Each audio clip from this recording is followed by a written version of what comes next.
All right. I feel like around 2014, battle rap was at a massive high. Mm-hmm. You had the cannabis disaster battle already that happened in 2012. 2014, you got Cassidy and Disaster. Money from these companies looked like it was really investing in battle rap.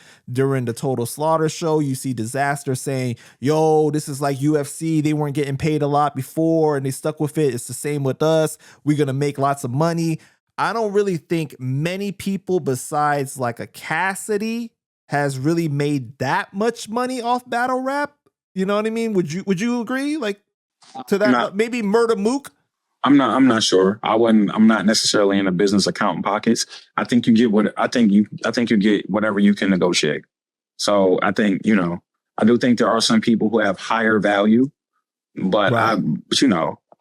If you can talk good, you can get anything out of anybody.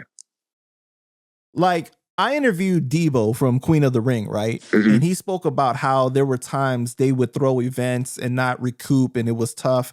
And the battle rappers don't necessarily know the side of things of how much goes into putting up the event. And like, sometimes they overestimate how much of a draw they really are, right? Do you like talk about battle rap from the financial side of things? Do you feel like it's hard to sustain yourself just off of battle rap? What I do think, and I think it just depends on whatever your lifestyle is outside of battle rap. If you're a minimalist, then you can do whatever you want to do. What I will say to that Debo statement, and shouts to Debo, shouts to Queen of the Ring. I do think that a lot of us mistake talent for value. And I do think a lot of us think because we're good at something that puts asses in seats and people indoors. And that is not necessarily the truth. You can be really, really good at something and not connect. And that doesn't always, like, being good doesn't always equate to a number. So I think that is something that we have to work on as battle rappers. And I think that's across the board. Yeah, I don't. It depends on what your lifestyle is, man. Like, if you're a person who can get by on the minimum, then yeah, you can do it. Like, you can do it. It's just like working a minimum wage job. If you can make it happen, you can make it happen. Right. Do you think that battle rap hit a ceiling some years ago as far as popularity and financially? Because I heard in an interview you did like from 2014 saying that you wanted league owners and investors to kind of pull back a little bit because you were afraid it was going to kind of explode. Like, you almost saw it coming. Yeah, the culture is going to eat itself. You know what I'm saying? And that's kind of where we are. That's kind of where we are with anybody with some disposable income feels that they can run a battle league. And now they're putting money behind their nephew-in-law who isn't really that good. So now they're blowing $10,000 to call Marv Won and be like, yo, he ready. And I'm like, this is a bad decision, but I'm also a businessman. So now this is just like, you spend money, your man gets killed, the battle comes out, it gets 1,500 views. Nobody benefits from it. You know what I'm saying? There's no quality control in battle rap right now. So that's why I felt if you pulled the money back, then you weed out the people who are looking at it as a cash grab, and you get to the people who are actually trying to do it. And they haven't. So that's why it's so many battlers. There's so many battle leagues. There's so many events happening. Like, events are happening. 2 and 3 events are happening on the same day in different places. It's just like, it's a little too much. It's a little too much. Do you think the caffeine situation was good for battle rap? I think it was good for battle rappers.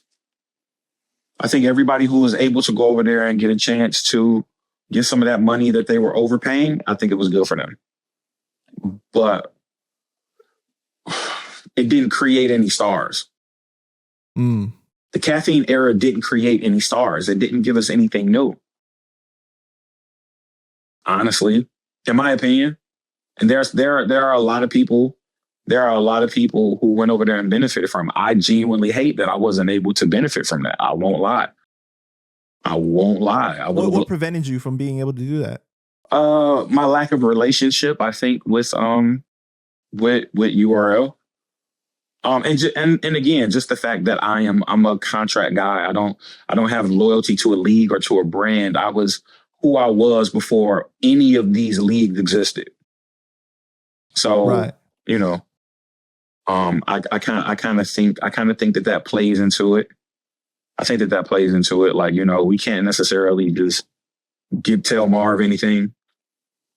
But yeah, I hate I wasn't able to take advantage of it or to go over there and just display some talent. You know what I'm saying? Then it just didn't happen.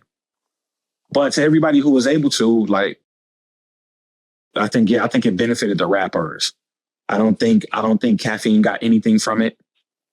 I really don't know what URL got from it.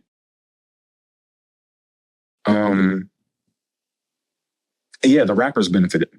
Do you think that because at one point you had Diddy, Busta Rhymes showing up to events and other major people being involved, and I don't know, it really sparked interest for maybe people that weren't hardcore battle rap fans, but maybe casual fans, so things looked like it was on the rise for the culture. And it's almost like those fans kind of went away and just the hardcore fans have remained.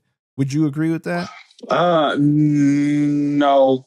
I think the type of people that you named, I just think they were finally afforded the opportunity to show their support or to show their interest in battle rap. You know what I'm saying? I don't think they went away because those people are the ones who are up on the culture the most. If you ask them who their favorite are, if you ask them who their favorites are, they're gonna give you a list. You know what I'm saying? They're still very much in tune. They haven't left the culture. It's just that they may not have the space to support it physically anymore. Got you. Okay. So you feel even just viewership, you don't feel like viewership has gone down as far as for battle rap? Yeah, no, I don't think so. Because now these leagues are building their own apps and people are subscribing and they're paying $8 a month to watch battle rap. You know what I'm saying? And so I just think it migrated. Got you. Okay.